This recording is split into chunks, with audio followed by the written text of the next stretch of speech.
In this video, I'll show you how to add emails in Brevo quickly and easily. Start by logging into your Brevo account and head to the Campaigns tab. Click Create a Campaign and choose your campaign type, regular or A/B test.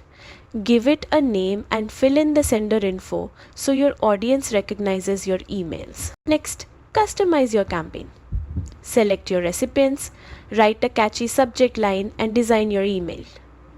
You can use a template, start from scratch, or use the drag and drop editor to add your logo, brand colors and fonts for a professional look.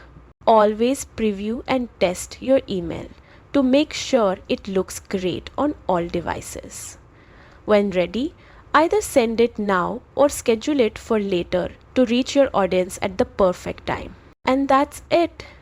You've successfully added emails in Brevo and are ready to launch your campaign.